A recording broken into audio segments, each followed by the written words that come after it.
All right, so you guys should have something similar to mine. Hopefully you guys have a little bit more detail on it. I've kind of been working on mine throughout the classes, adding a couple things here and there. Now here's the other part. Even though we're going to move on a little bit, you can still go back and add other areas if you think you need to, okay? But I'm just going to show you kind of the next step that you can start messing around with today. And then next week we'll have one final step, and then you can kind of switch between what we're going to do today and what we're going to do on Monday to try to improve it. We'll work on them a little bit to try to smooth some things out, and we'll see what we come up with as the final piece. Today, what you're going to need to do is, and if you have these little icons over here, okay, you're still going to need your transparency one. So this guy. And you're also going to need this one. It kind of looks like the sun. If you hover over it, it says appearance.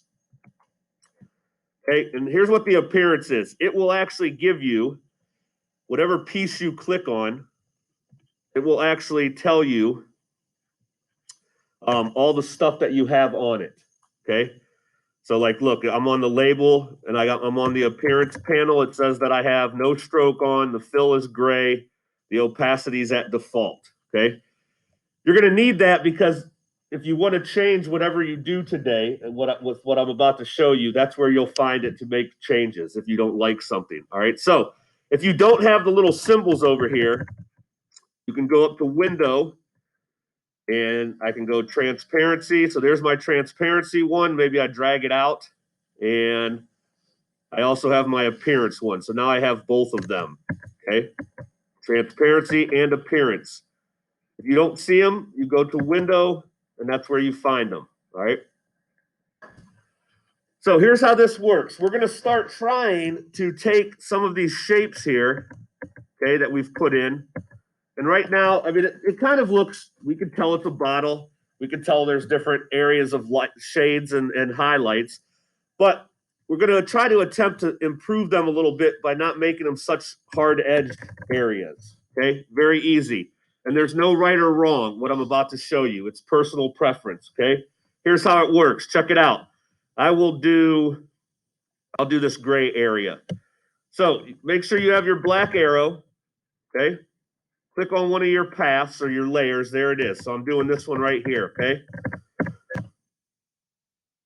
Check it out. If you go up to Effect, you go to Blur, and you go to Gaussian Blur, you're going to get this little window here, okay?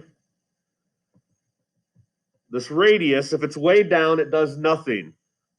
Check this out. If I start moving this little slider, watch what's going to happen eventually to this section. I'm going to go right about there, hit OK. If I click off of it, now check out that little highlighted area. It blends in a little bit better. Looks a little smoother, okay? I'm going to go up here and do this orange highlight part of the cap. Check this out. Boom. Effect. Blur. Gaussian blur. Now it's automatically going to put the blur automatically what I had the other shape as. See, it goes to 35.5, whatever. If I don't want it that blurred, I can go down a little bit, or if I want it more, that's a little bit too much.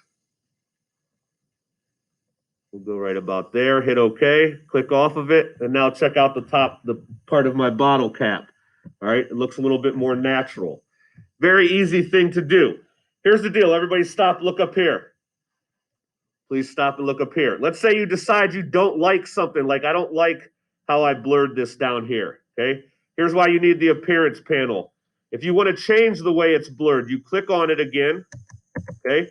You go to your appearance panel, and look, it tells me, it says Gaussian blur. If I turn the eyes off, it's back to normal. If I double click where it says Gaussian blur, I'm going to bring this back up and let me change it, okay? Hit OK, it's good. If you don't like them at all, you click on one, hit the trash can. I'm going to click on this one, whoop, cancel, hit the trash can, and now you're back to none of them. Okay, so boom, click on one, Effect, Blur, Gaussian blur. Adjust that slider to how you like. Hit OK. And there it is. So today, go ahead and use this effect and try to start blurring some of your areas. That's actually a little too much.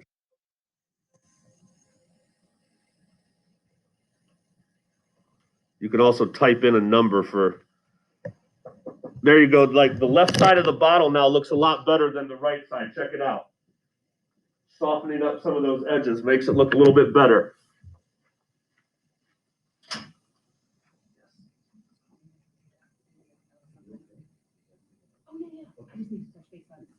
Yep.